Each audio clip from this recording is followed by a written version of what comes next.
Bom, o artigo 34 da lei, não sei se foi isso que eles tentaram regulamentar com esse parágrafo único, diz que as prestadoras de serviço de acesso condicionado deverão atender os usuários em bases não discriminatórias, exceto se a discriminação for necessária para o alcance de objetivos sociais relevantes suportados por políticas públicas que a justifiquem.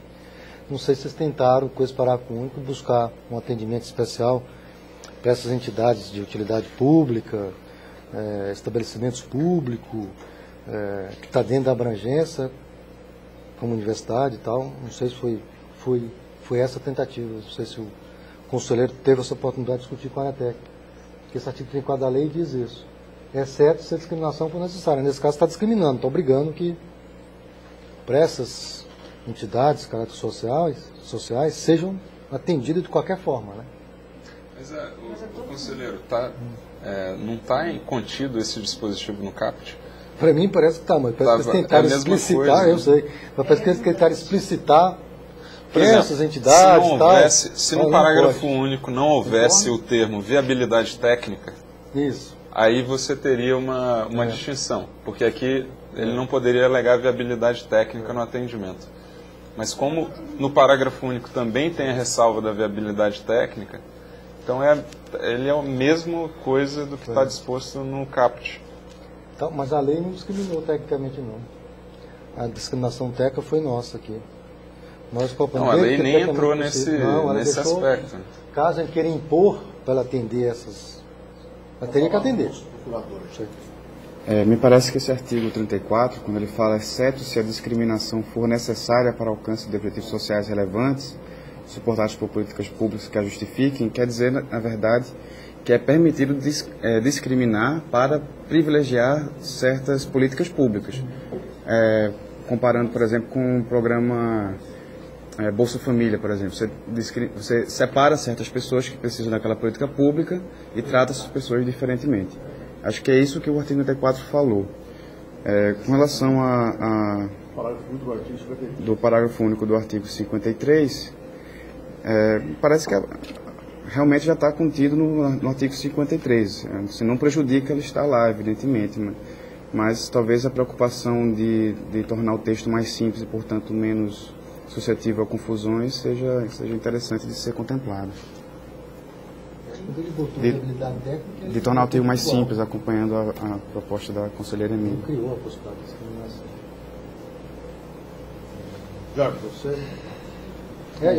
Eu fiquei com essa dúvida porque parece que eles estavam tentando criar a possibilidade da discriminação, né? Mas não criaram o que ele colocou, desde que tecnicamente possível, ou desde que tem viabilidade técnica.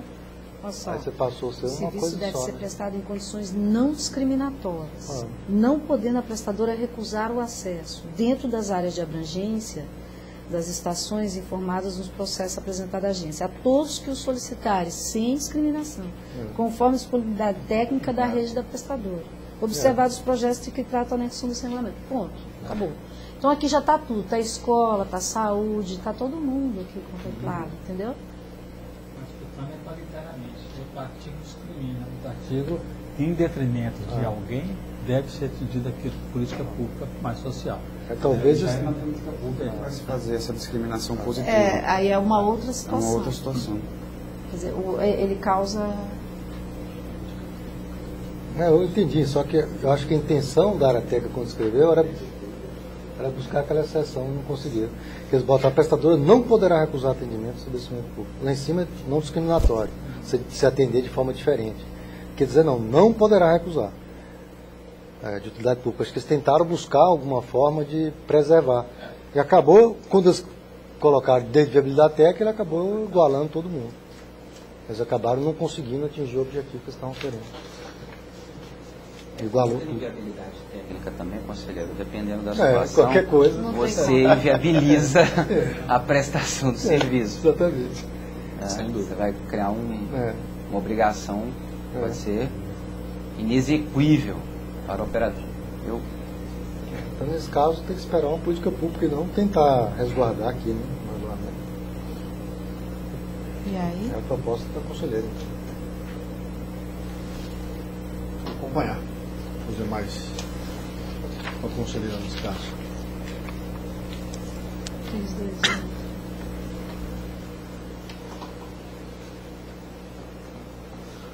3.2.8 é com referência ao artigo 58, parágrafo 2. A questão que não caberia à Anatel ampliar os deveres, é isso? A conselheira, ela trouxe dois aspectos. Isso aqui diz respeito àquela questão do carregamento dos canais de rede nacional. E a conselheira está manifestando contra a proposta do artigo 58, no parágrafo 2º, visto que não caberia à Anatel ampliar os deveres impostos às prestadoras de SEAC no carregamento, além daqueles que estão previstos na lei.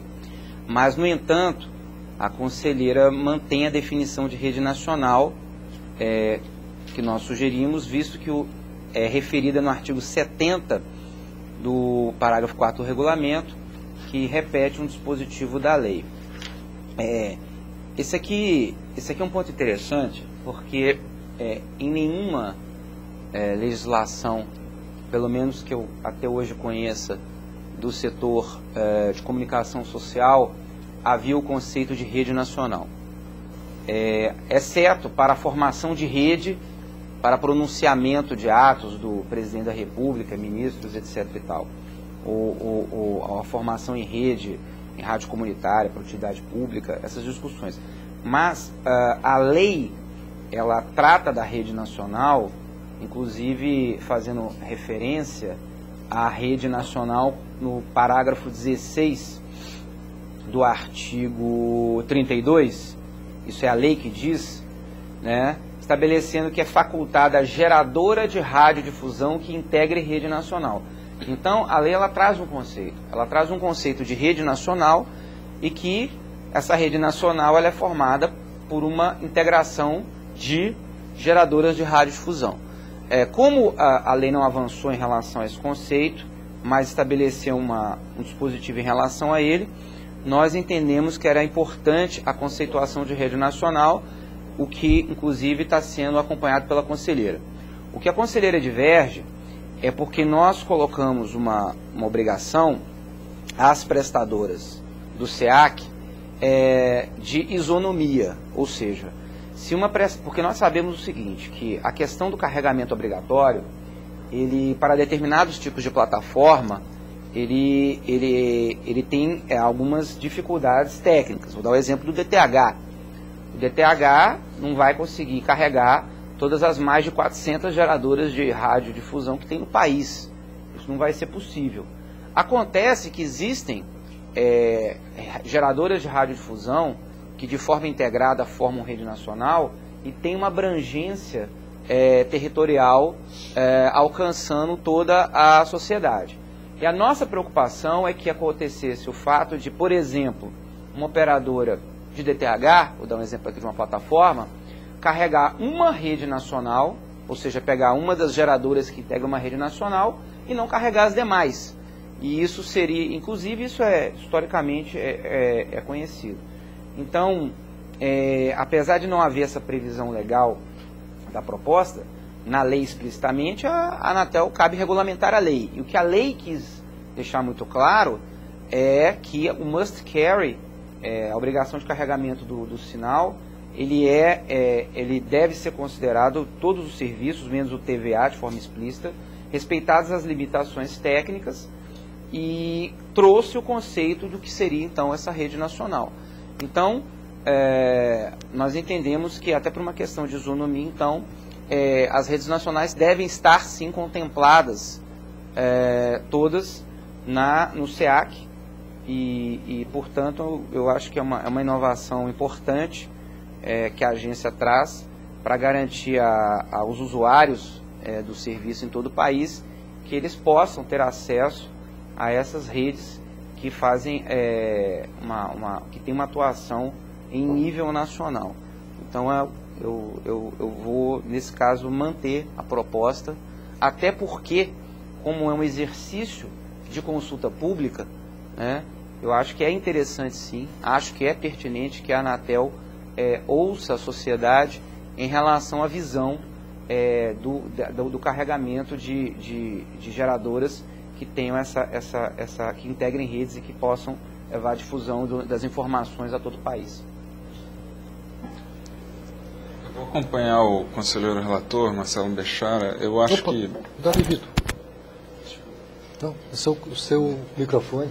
Acho que juridicamente eu estou bem tranquilo em relação à possibilidade da gente estabelecer esse tipo de obrigação, até porque a gente nada mais está fazendo do que regulamentando a forma isonômica que deve ser adotada no must carry. Então eu acho que não há problema nenhum, o fundamento aqui realmente é a isonomia, é a livre iniciativa, a competição inclusive, já que isso pode gerar problemas competitivos graves, e não vejo nenhum problema jurídico da gente incluir essa obrigação para as prestadoras do SIAC. Então acompanho o conselheiro Alto. Aqui, pelo que eu entendi, na realidade nós não estamos criando uma obrigação adicional que está prevista na lei, não. Você está garantindo o seguinte: se você fizer para um, tem que fazer para todas. E não, nós estamos criando alguma coisa nova. Então, se você carrega o canal de uma dessas, faz parte de uma rede, tem que carregar todas as outras. Você não está acrescentando nada, estou só dizendo, ela pode fazer, se quiser. Mas se fizer para um, faz para todo. Também acompanha o relator. Só para repetir, o voto do conselheiro Marcelo Bechara, ele está criando mais uma obrigação, né? Que na legislação do SIAC, ele foi exaustivamente, inclusive, disciplinado. Essa questão do must carry foi muito discutida dentro do Congresso Nacional, e o carregamento de canais por parte das prestadoras já está disciplinado por lei. E a proposta do conselheiro Marcelo Bechara, que eu vou ler, é o seguinte: no artigo 58, parágrafo segundo, ele diz: o carregamento de ao menos um canal de geradora local de radiodifusão de sons e imagem que integre rede nacional implicará carregamento de ao menos um canal das geradoras das demais redes nacionais. Ele está inserindo mais carregamento, além do que a legislação já configurou para essas prestadoras de serviço de TV por assinatura. Então eu mantenho o meu voto contrário aí a essa inserção. Bom, eu acho que é a questão de isonomia que você está tratando aqui, né? Não é a questão de inclusão de mais deveres. Então eu vou acompanhar o relator Marcelo Bechara. Aqui tem outro ponto nesse 3.2.8. Que é da rede nacional, do Conselho. Mas na verdade Mas aqui não há divergência, né? Não há divergência. Não. Fica só sem, reforço. Fica sem divergência, né? Uhum. Então agora é dos prazos para manifestação da Anatel. A conselheira Emília propõe no item 3.2.9, altera o parágrafo 11 do artigo 58 e o 5º do artigo 90 do relator, e acrescenta os parágrafos, acrescentado dos parágrafos aos artigos 58, 61 e 90. Com os seguintes objetivos: deixar claro que, caso a empresa não apresente esclarecimento de documentos necessários no prazo fixado pela Anatel, o processo será arquivado, contra a possibilidade da Anatel poder se pronunciar posteriormente, mesmo depois de expirado o prazo. Somente poderia ser assim, se for caso de ilegalidade, onde se propõe o uso da figura da anulação como dever de autotutela.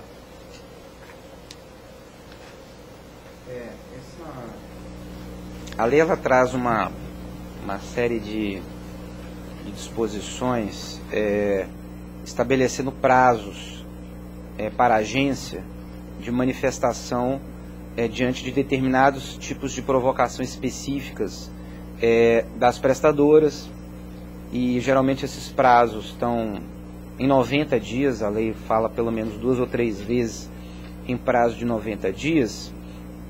E, em relação à questão do arquivamento, eu estava até verificando aqui, procurando a minha proposta, eu acho que está aderente ao que eu propus. Né? Que no caso, se não houver um cumprimento, eu acho que a gente citou. Mas eu tive quase certeza que nós fizemos essa menção de que, evidentemente, se passado o prazo, a empresa não apresentar os esclarecimentos necessários, então tem um arquivamento. É preciso deixar claro assim, que tem um prazo de 90 dias para a agência, mas esse prazo está suscetível, por exemplo, à suspensão. A lei de processo administrativo é muito clara no sentido de que, evidentemente, a administração não pode correr contra ela quando a responsabilidade, no caso, estiver por conta do administrado. Caso contrário, o cidadão vem aqui, protocoliza uma folha de papel sem as documentações pertinentes, passa 90 dias e aí está valendo aquilo que é. Então, isso eu acho que a lei de processo administrativo já garantiu. Em relação à segunda parte da proposta da conselheira, que eu acho que é a divergência, ela coloca ela vai contra a possibilidade de a Anatel poder se pronunciar posteriormente, mesmo depois de expirado o prazo. Ou seja, passou 90 dias, teria uma aceitação tácita a qual não poderia haver mais pronunciamento posterior da agência. Somente poderia, na visão da conselheira, ser assim, se for o caso de ilegalidade, onde se propõe o uso da figura de anulação com poder de dever de autotutela.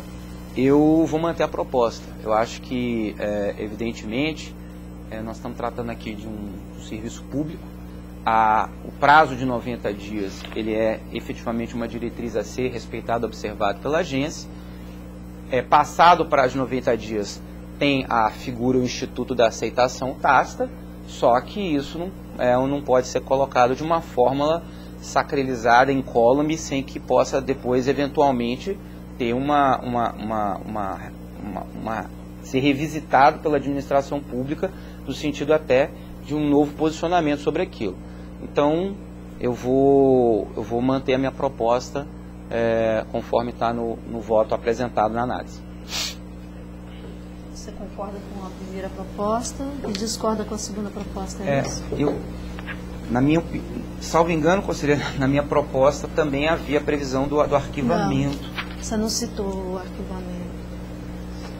Existem 3 referências a prazos e uma das 3 referências constou sobre o de arquivamento, que eu posso poder deixar. Não achei. Acabou levantando os outros 2 pontos, segue na mesma linha. A gente levantou em uma das propostas, pelo que a assessoria está informando. Uma pergunta sobre essa. É o artigo 40 da Lei 9.784, que determina que quando os dados, atuações e documentos solicitados ao interessado forem necessários à apreciação do pedido formulado e não atendimento no prazo fixado, implicará em arquivamento do processo. É a Lei do Processo Administrativo, que está reforçando. Essa proposta do conselheiro Marcelo, ela é nova em relação à proposta que passou pela Procuradoria. Evidentemente, ela é favorável à agência, né, já que ela concede algum prazo um pouco mais elástico para que ela decida e não torna permanente o efeito de uma decisão após os 90 dias, de uma ausência de decisão em 90 dias. Do ponto de vista jurídico, essa proposta, justamente por ser nova, nós não temos ainda uma posição firme sobre ela. Inclusive, eu acho que, caso ela seja mantida e vá para a consulta pública, nós teremos algum tempo para estudar melhor essa proposta e, na volta, proferirmos um parecer seguro sobre ela. Eu acho que podemos aproveitar esse período para isso. Na questão dos 90 dias expirados, né? Que a lei, aqui é o seguinte, no meu voto, eu tomo como base justamente a Lei 12.485, que ela mesma termina, né? Quer dizer, a agência não fez nenhum pronunciamento no prazo de 90 dias, está aprovado automaticamente. Então, esse condicionamento dado pela legislação é difícil nessa questão do regulador. Eu de fato, estou seguindo a questão legal de que se a gente não se pronunciou, não expediu nenhum documento, não fez nenhum ofício, não fez nenhum comando, não se manifestou, não se pediu dados a outra instituição, então, por força de lei, fica aprovado dentro do prazo de 90 dias. Eu vou acompanhar o relator, também porque aqui a gente está tratando de atos vinculados, né? Então, não é ato discricionário da administração, todos esses pedidos são atos vinculados. E se houver alguma irregularidade, naturalmente a administração tem poder de autotutela para rever, e o prazo para rever é de 5 anos. Né? Então, a grande questão aqui é a inclusão de até que a agência se pronuncie. Ela não vai ter problema jurídico exatamente por isso, porque por ser ato vinculado, se houver algum problema, e se houver a aprovação tácita e depois houver algum problema na documentação, algum problema de requisito objetivo ou subjetivo na impedimento de outorga, transferência de controle, algum tipo de restrição em relação a isso, a agência terá naturalmente o poder para rever esse ato. Então, eu acho que é melhor que deixe isso explícito para o administrado já poder trabalhar com essa hipótese, inclusive. Então, acompanho o conselheiro Bechara na posse dele. Ô Marcelo, queria só esclarecer uma dúvida. Você está aceitando a primeira parte, acatando como arquivará todos que não tiver dentro do prazo de 90, e no segundo caso está mantendo a sua proposta, né? Isso. Então, no caso do parágrafo 11º do artigo 58, queria entender um pouco o que está aqui.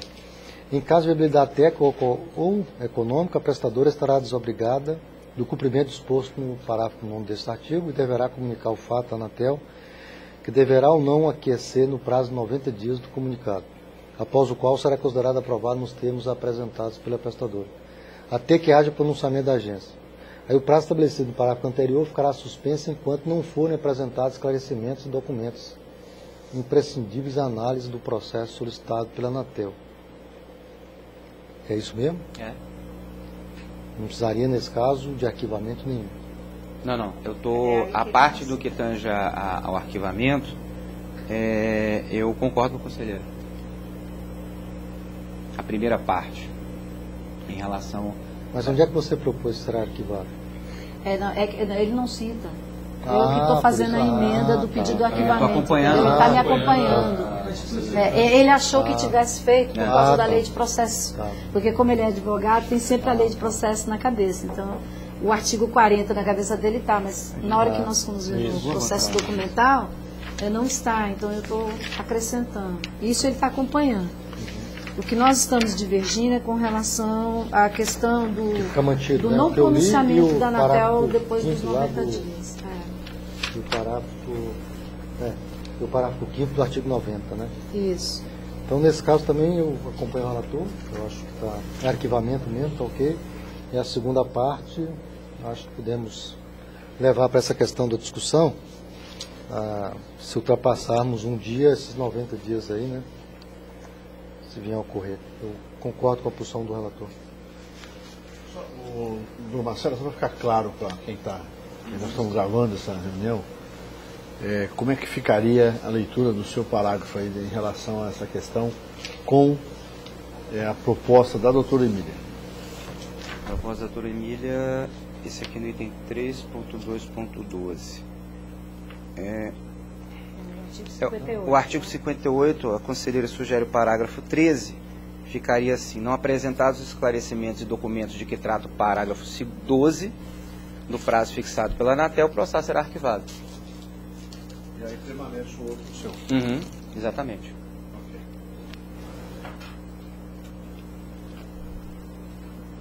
Então foi incluído um parágrafo no artigo 58, é isso? E manteve a redação da relatoria no seguinte, é isso? Exatamente. Ele rejeitou a outra proposta. Então, ok, estou acompanhando essas duas situações. Nós vamos para o 3.2.10, que é da gestão do canal universitário.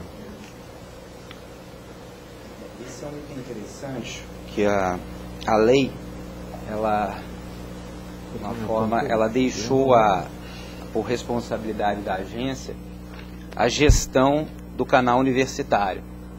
Existe uma série de canais de distribuição obrigatória que a lei apresenta, comunitário, os canais legislativos, enfim, e o canal universitário.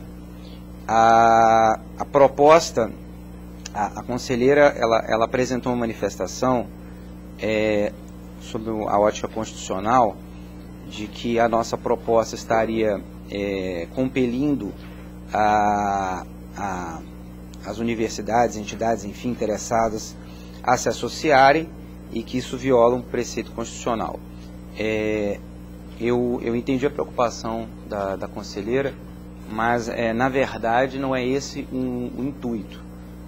Existe sim efetivamente a criação de uma entidade. Por quê? Porque a agência ela tem a responsabilidade de fazer inclusive a resolução de conflitos que possam advir entre prestadores e universidades. Agora, evidentemente que um único canal para uma universidade, em localidades onde você tenha várias entidades de educação, vai ensejar um entendimento entre elas que eu não entendo que vai ser a Anatel que vai definir qual é a universidade ou qual conteúdo de qual universidade é que deve entrar num determinado canal, e também não acho que isso deveria ser feito por uma prestadora. Não acho que deve a prestadora fazer isso. Eu acho que o conteúdo universitário deve ser, sim, isso já acontece hoje. O serviço de TV a cabo, isso não é uma inovação, vem da Lei 8.977, e onde tem efetivamente canais universitários, é um único canal, várias universidades, há um entendimento nelas, inclusive, de um rateamento, vamos colocar assim, um compartilhamento, melhor dizendo, da programação, e ninguém é obrigado a estar na entidade. Nós estamos compelindo ninguém a entrar numa entidade, mas sim que exista uma entidade para que faça a organização desse tipo de atividade. Então, entendi a preocupação da conselheira, mas eu vou manter a minha posição. Nós estamos falando do artigo 73 a 78. É isso? É da gestão do canal universitário. Os artigos 73 e 78 do relator. Uhum. Você quer falar, Rodrigo? Desculpa, Vitor. Eu também entendo a preocupação da conselheira Emília. Eu acho que é dever da Anatel sempre se preocupar com a garantia das liberdades individuais do cidadão, é uma obrigação constitucional, mas eu entendo que essa preocupação acho que já está contemplada nesse modelo proposto pelo conselheiro Marcelo, porque a lei, ao reservar um canal universitário, ela não obriga que as universidades usem esse canal, elas usam se quiserem, mas isso não quer dizer que, ao quererem usar o canal universitário, elas possam usar da forma como elas queiram. Elas vão usar da forma como a regulamentação assim o defina. E a Anatel, ao fazer isso, acho que está cumprindo sua competência legal, atribuída pela LGT. Então, a Anatel está disciplinando como é que esse canal universitário vai ser utilizado, e as universidades que queiram utilizá-lo vão utilizá-lo por meio de uma associação. A princípio, eu não vejo nenhuma inconstitucionalidade, mas evidentemente esse é um ponto que, se for para consulta pública dessa forma, poderemos aprofundar nos pareceres e discutir com a conselheira mais a fundo futuramente. Vermelho? Eu vou acompanhar o conselheiro relator pelas motivações aqui expostas por ele e pelo procurador-geral. Eu só queria ressaltar que isso não é novo na Anatel, né? Há várias entidades que a Anatel já propôs e estão em vigor, por exemplo, de portabilidade, as previstas aí no PGMC. Então, eu acho que esse é um assunto que, como bem colocou o Vitor e o Bechara, não há problema jurídico, é muito mais uma questão de mérito, de modelo, qual o modelo que achamos que seja o mais adequado para ver essa interação entre as entidades. E eu considero que a proposta do Bechara é melhor, porque garante uma efetividade maior no relacionamento e numa resolução mais fácil de eventuais conflitos que existam. Então, eu acompanho o relator. Também acompanho o relator, concordo na íntegra com o que aqui foi discutido. Tem vários casos que a gente já executamos esse tipo de propostas, né? Está aí a BR da portabilidade, também gerida pelas operadoras que têm a portabilidade de serviço. Essa eu acho que fica até mais fácil para as entidades universitárias se organizarem e de uma forma bastante democrática possam decidir que hora nas grades vai passar uma programação de um universitário ou de outro, discutido por elas mesmas, não imposta pela prestadora de serviço do SEAC.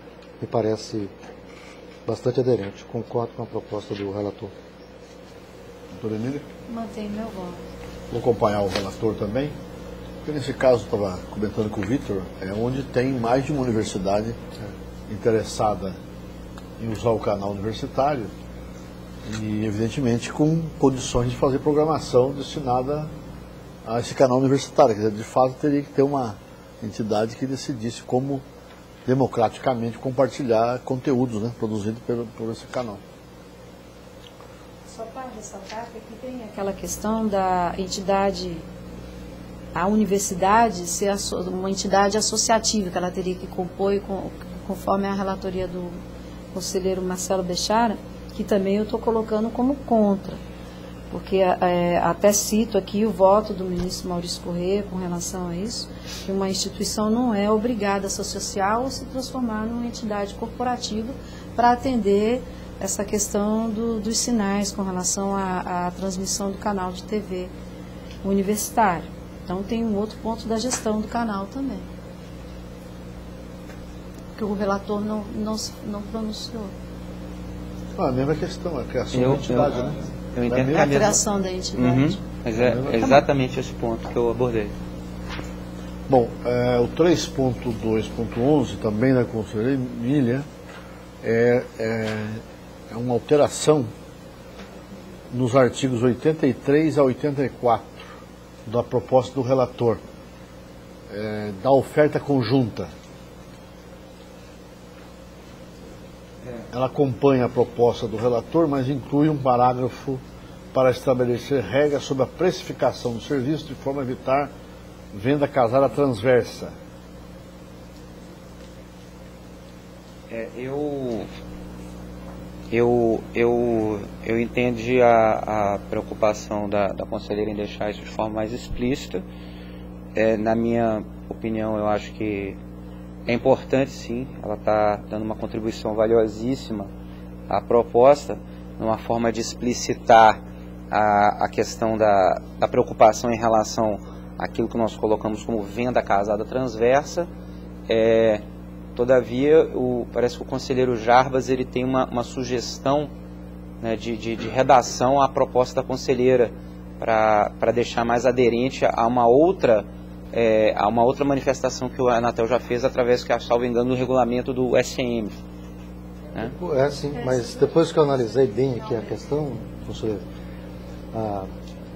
discutindo exatamente o texto, a ideia que estava dando, que depois agora eu compreendi muito bem, vou tentar explicar para que os conselheiros possam entender. A proposta da conselheira Emília o preço relativo à oferta do SEAC em separado não poderá exceder aquele relativo à oferta conjunta de menor preço, na qual as condições de fruição do SEAC sejam semelhantes às previstas para o caso de sua oferta em separado.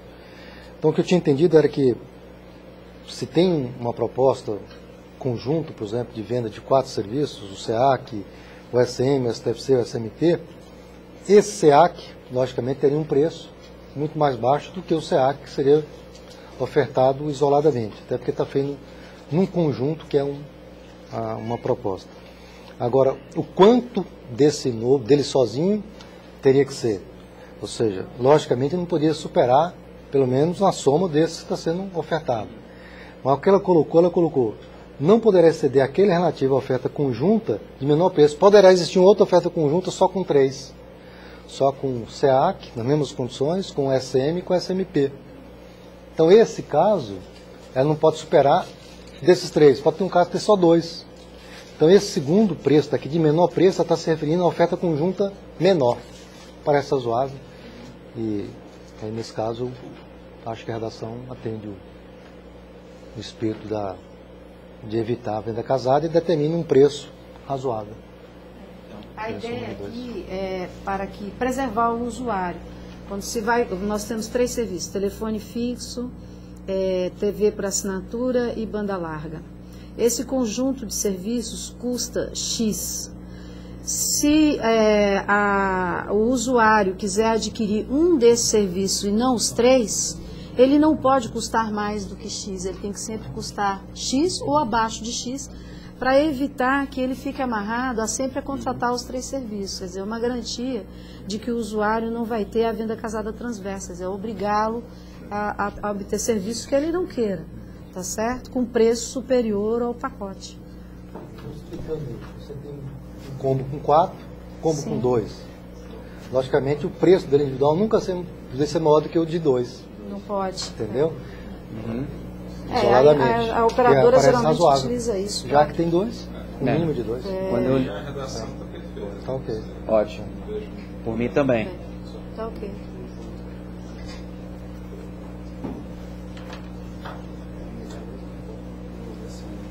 Estou com dúvida aqui, mas eu vou, Também tive muita dúvida. em relação à questão de acaba não permitindo vantagens em vendas depois. Permite. Só que impõe um limite para as vantagens. Pois é, Esse é o ponto. Porque... mas eu vou votar para a gente deixar aí para consulta pública para ver as contribuições.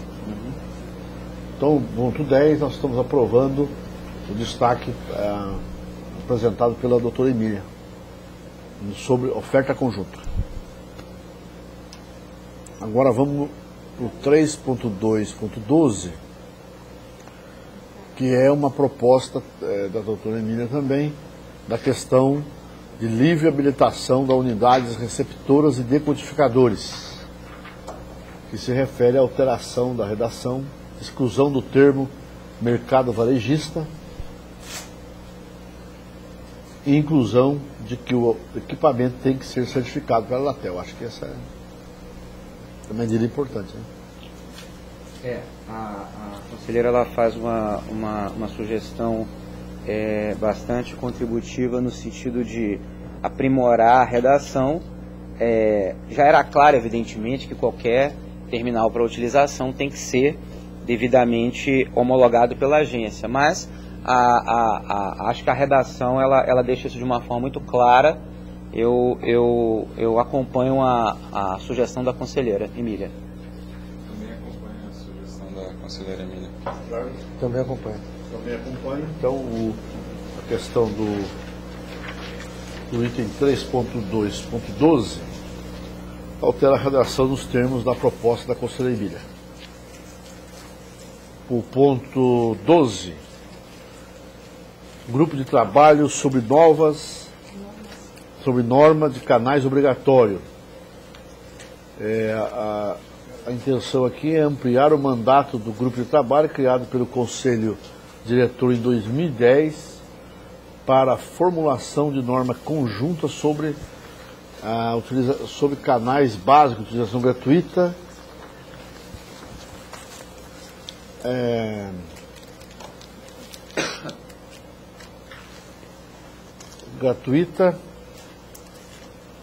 de TV a cabo, de forma a incluir a regulamentação específica para os canais de distribuição obrigatória do SEAC. Na verdade, aqui já não é uma proposta para o regulamento. A conselheira ela traz nas considerações finais do seu voto essa proposta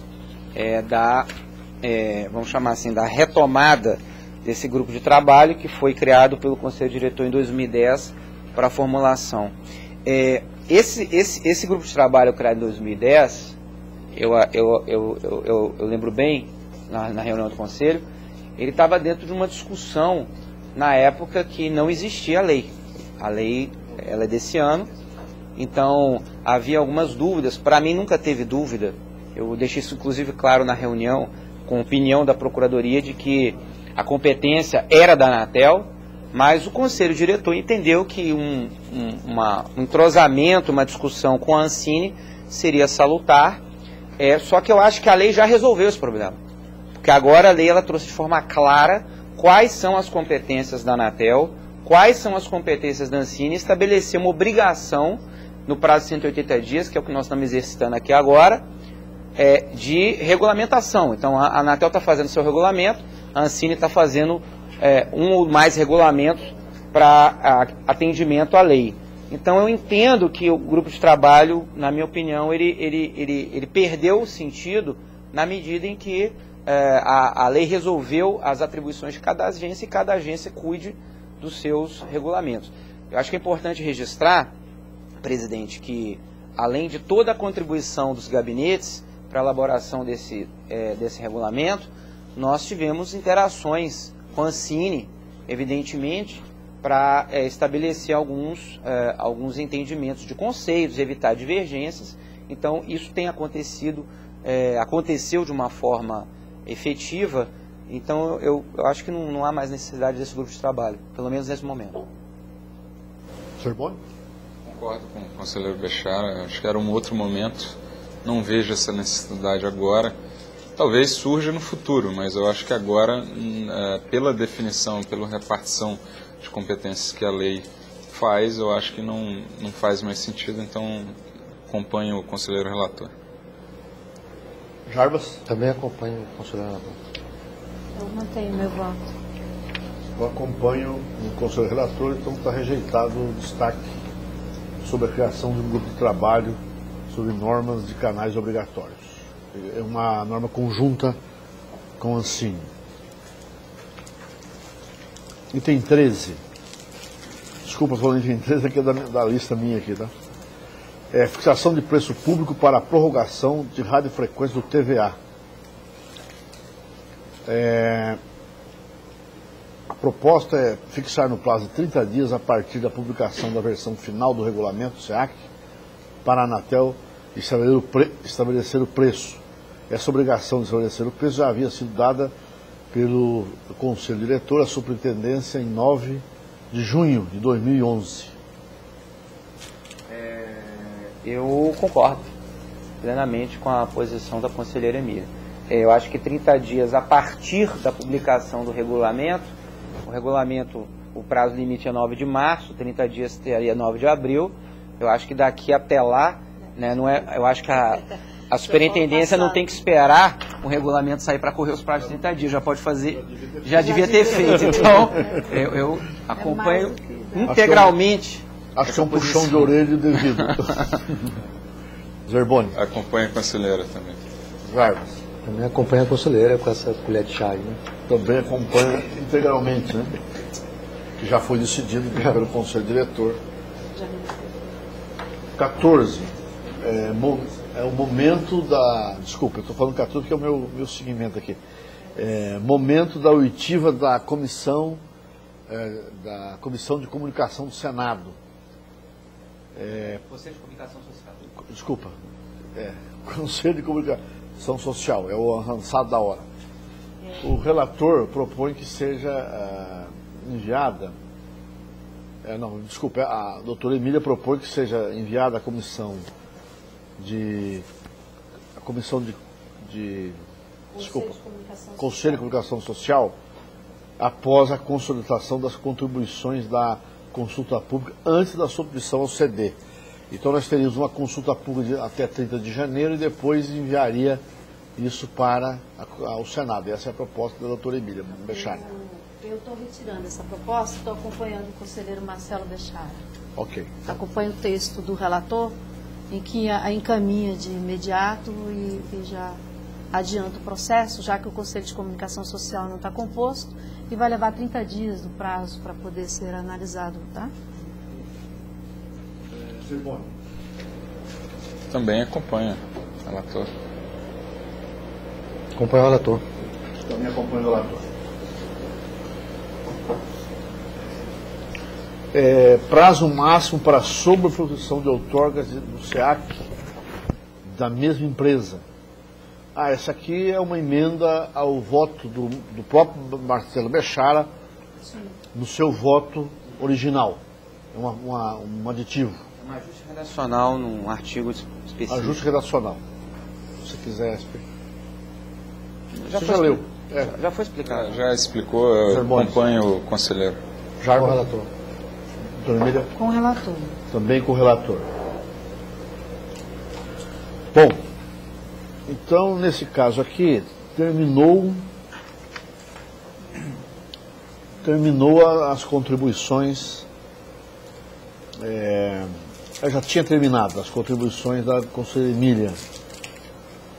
Agora vamos para o voto do Rodrigo Zerboni, que propõe submeter à consulta pública, juntamente com a proposta de regulamento, questionar a respeito de compromissos, ou que tipos de compromissos poderiam ser impostos aos grandes grupos econômicos em relação a metas de cobertura, né? Quer dizer, essa é a questão da proposta do Rodrigo Zerboni. Ele já distribuiu, já leu essas perguntas para os demais conselheiros. Então, o Zerboni, a doutora Emília que começa a se pronunciar. Qual a proposta do conselheiro Zerboni? Acredito que vai aperfeiçoar, inclusive, traz mais dados com relação ao consulta. Jarbas? Também, eu acho que é um momento oportuno para se debater. E da forma como ficou, acho que deixou muito claro. Nós estamos perguntando praticamente o que é grupo econômico, o que seria esse grupo tão grande, quais são as sugestões, como deveria ser feito, se deveria juntar áreas menos nobres com mais nobres. Eu acho que é o momento ideal para se perguntar, para depois tomar uma decisão devida. Acompanhe a proposta. Também com uma proposta, Rodrigo, mas eu sugiro a você que faça alguns ajustes redacionais para ficar bem claro para quem vai olhar as perguntas, que ele não tenha dúvida sobre o que está sendo perguntado. Se o presidente quiser fazer propostas específicas... Então, eu acho que está aprovado da maneira que está, só sugerindo essa questão. Estou aberto, como eu disse, para os conselheiros proporem adequações, não tem problema nenhum. Ok. Para frente? Agora vem o conselheiro Jones. O ponto 18 agora terminou os destaques do Zerboni. Nós vamos para o destaque do conselheiro Jarbas, que a questão da qualidade, achei muito oportuno essa discussão dos sinais da TV aberta, e ele faz uma proposta que, alterando a redação, ele dá consistência, evitando tratamento inadequado. Jarbas, você pode... Sim, desculpa. Podemos? Por favor. É o Zerboni, né? Não, desculpa, é o Bechara. O conselheiro Jarbas já havia disponibilizado, inclusive com antecedência, o voto dele, e preciso, acho que é extremamente adequado, oportuno, então eu acompanho a sugestão do conselheiro Jarbas Valente. Também acompanho a sugestão do conselheiro Jarbas. Também com o conselheiro Jarbas. Também voto com o conselheiro Jarbas. Então, o item sobre qualidade de sinais de TV aberta, evitando o tratamento que não seja isonômico ao ofertar o sinal dos sinais abertos no carregamento da TV a cabo. Sim. Antes de encerrar, eu queria colocar Não, falta um item ainda. Falta um? Faltam 19. Faltam dois, na verdade. Não, eu só estou com um item aqui. Porque teve... até foi bom ter pulado, que é um dos itens que tange a duração da consulta pública. Era isso que eu ia levantar, né? Não, mas então vamos terminar isso aqui. Isso, acho que é oportuno. A questão que tratou dos direitos e deveres dos assinantes, Jarbas, essa... É só isso? Compatibilizar. Nova redação ao título do capítulo de Direitos e Deveres relativos aos prestadores. Um prestador ou outro assinante. Acompanha a proposta do conselheiro Jarbas. Me acompanha. Também. Também acompanha. Agora ficou claro a consulta pública antes de decidir? Isso. Eu acho que tem que ser naquela ideia original até 30 de janeiro. 30 de janeiro são 40. A minha proposta, só para explicitar, porque eu falei isso na outra reunião do Conselho, é pela 45 dias, né, com a realização de pelo menos uma audiência pública. Essa aqui é a proposta que eu fiz. Para mim não há problema. Mas dá que dia? Dá 30 de janeiro? Mas a partir da publicação, vai demorar. Segunda-feira. Segunda-feira já consegue. Dia 19, né? Vai dar 15 segunda-feira? Hoje é 15. Não. Acho que 45 dias tá bom, passa um pouquinho mais de... Pode ser. Já 2, 3 de fevereiro. Acho que vamos manter os 45 dias, até porque nós vamos tentar publicar isso na segunda-feira, 16, após... 19, após uma redação ajustada, consolidada do gabinete do Dr. Marcelo Bechardi. Sobre esse ponto, senhor presidente, como é de praxe já em regulamentos, como já aconteceu diversas vezes, eu sugiro então a criação de uma comissão editorial formada por todos os gabinetes para tentar equacionar, que tem questões de remissão, as propostas, então acho que seria mais adequado, tendo em vista que teve propostas de todos os gabinetes. Tá bom. Agora, a consulta pública será realizada onde? Audiência. Desculpe, a audiência Acho que em Brasília. Agora, presidente, eu não sei se dá tempo, é bastante otimismo sair publicado na segunda-feira, né? Que a gente vai ter que mandar para o Diário Oficial. Não, mas vamos, de qualquer maneira, vamos manter os 45 amanhã dias a partir da publicação. até, sei lá, 4 horas da tarde, que é o... E a gente está em trânsito, eu não sei, eu acho então vamos manter 45 dias após a publicação da consulta, pode ser dia 20, 21, aí depende. Vamos manter 45 dias, e eu acho que os gabinetes podem fazer um esforço aí para encerrar aí sexta e segunda a redação. Né? Tá. Só mais uma sugestão, como não tem uma audiência pública única, como é bastante robusta a proposta, talvez a audiência pública durar mais de um tempo necessário, que seja um dia ou 2 dias, né? Que, se for necessário, não, mas é coisa que já aconteceu com outras, a gente tem que prorrogar para já não fazer uma só, pelo volume de assuntos, escolher o dia, talvez se for precisar mais de um dia, faça mais de um dia. Eu acho que vai ter... Acho que vai ver operacionalmente depois, né? Só ficar atento se for preciso. Então, declaro aprovado o regulamento do SEAC, Serviço Condicionado, depois... Serviço de Acesso Condicionado, e creio que até o dia 20, o regulamento está disponível na página do conselheiro Marcelo Bechardi na internet, e a partir daí inicia-se o processo de consulta pública por 45 dias. Eu gostaria então de ir para os encerramentos, chamar o Betoni, que ele quer falar alguma coisa aqui, Betoni, aqui no escritório Porto Alegre. Queria agradecer a todos os técnicos aqui da agência, aqui de Porto Alegre, os técnicos da agência lá em Brasília, por esse esforço de transmissão dessa reunião. Aos assessores que vieram até aqui. Presidente, demais conselheiros, quero dizer que nos sentimos honrados. Presidente. Embora a audiência deve estar sendo, agora deve estar muito baixa esse horário, mas... Eu quero dizer que, apenas para dizer que nos sentimos honrados em receber a reunião do Conselho em nosso escritório regional da Anatel, aqui no Rio Grande do Sul, e entregar uma pequena lembrança que está gravada aqui, a data da reunião do Conselho, agradecer mais uma vez o esforço que os servidores desta casa fizeram para proporcionar a infraestrutura para que a reunião do Conselho fosse realizada. Muito obrigado. Eu gostaria de agradecer imensamente essa oportunidade e com certeza a gente voltará aqui para fazer mais uma reunião, quem sabe 2 reuniões até este ano ainda, viu? Atrapalhar vocês. Que bom. Atrapalhar nós estamos às ordens aqui, é o nosso serviço, é a nossa obrigação. Muito obrigado e boa noite a todos.